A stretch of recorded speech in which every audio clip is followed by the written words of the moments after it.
to get in front of a bunch of band directors and talk about literature and quality of literature, selection of literature, is on the one hand kind of a cool way to get to share some of my ideas and passions. At the same time, kind of puts you in a sort of a dubious spot. But the point is to share ideas, and again, these are one person's ideas with influence of a few other very helpful folks along the way. A lot of times at conventions, state conventions, national conventions, when band directors get together, one of the things that will often come up, you hear folks talk about the degree of junky music that's out there. There's a lot of stuff that's just not got that much substance or not got that much depth. You also hear a lot of folks talk about programming stuff that works. They do it because it works. Or as stuff that they feel like they need to do it because the kids want to play it.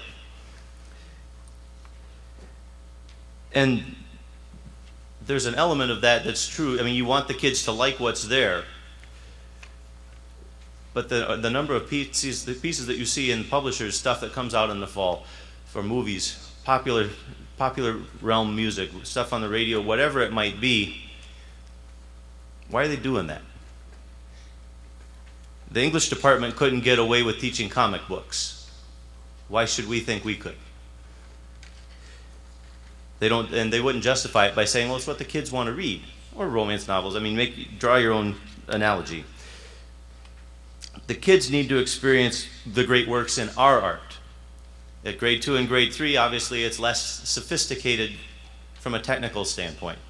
Maybe in some ways a little bit diluted from the full scope of things at a grade 4, grade 5, grade 6 level.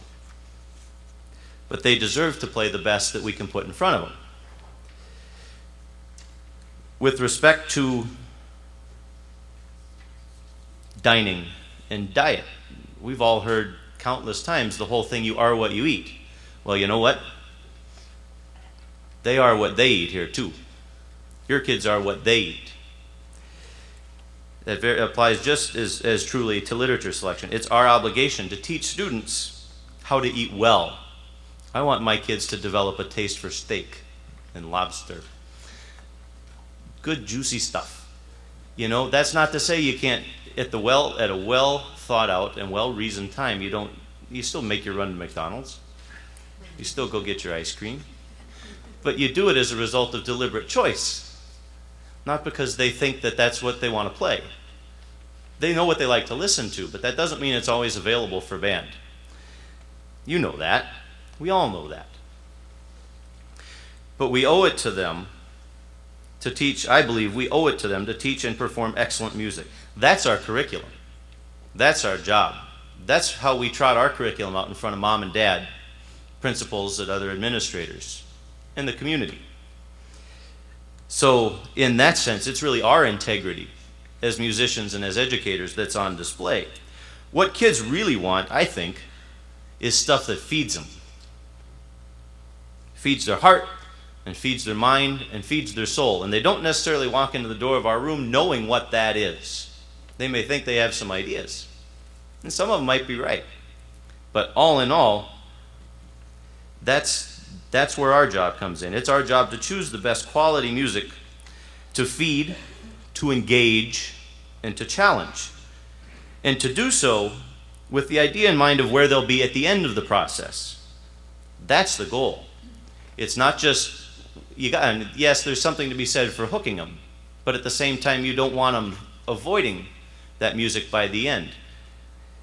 You want them to keep finding more and more in it. I call it the fungus effect because you want good music to grow on you. I live middle school. And frankly, one of the challenges in that, it's one thing to be able to put a piece together, but it's beholden upon us to find where that juice is in a piece. Every piece of good music has got some juice. What is that juice? We got to find what it is. That's our challenge. And then we got to help them get it out of it. And we got to all do that together in this nice collaborative enterprise called my band class. What makes some good music? There's a lot of stuff out there that says this, because I found it for my master's project. The bottom line is, from a compositional standpoint, it's music, stuff is compositional elements that are driven by sincere and creative musical ideas.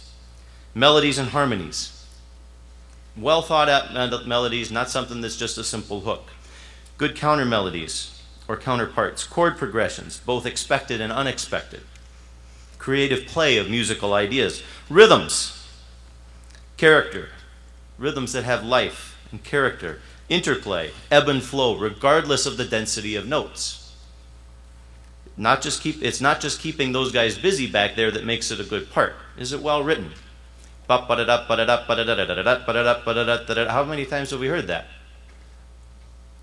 Or other licks like it, It's not just giving them something to do, but giving them something to do that challenges them and feeds them. Are there parts written in such a way that they're obviously conceived as part of the compositional process? Tim Broge once told me that there are certain publishers that do not require at least did not at the time of this conversation, require their composers to submit percussion parts. You write the brass and the woodwinds. Somebody in-house does the percussion. I don't get that, and I would hope it's no longer true, but maybe it is. I don't know. But that's a filter that we need to kind of put our thoughts through. And furthermore, on the element of rhythm, a balance between repetition and variety, repetition and variance, in the craft therein. Timbre, color, minimal reliance on block writing, varied textures, varied scoring, solo, soli, different combinations. Attention to color is a key vehicle in conveying the ideas. And then one other thought with percussion too. Basically, you have to look at their parts in the same way you look at the brass and woodwind parts. The same filters: melody, harmony, ensemble, color, and how the rhythms all fit within that. The questions I kind of like to put to myself, again, this may sound like Dave Royal talking, and if so, I still think that's a really good thing. Does a piece grow into a better piece the longer you play it, both for us and for them?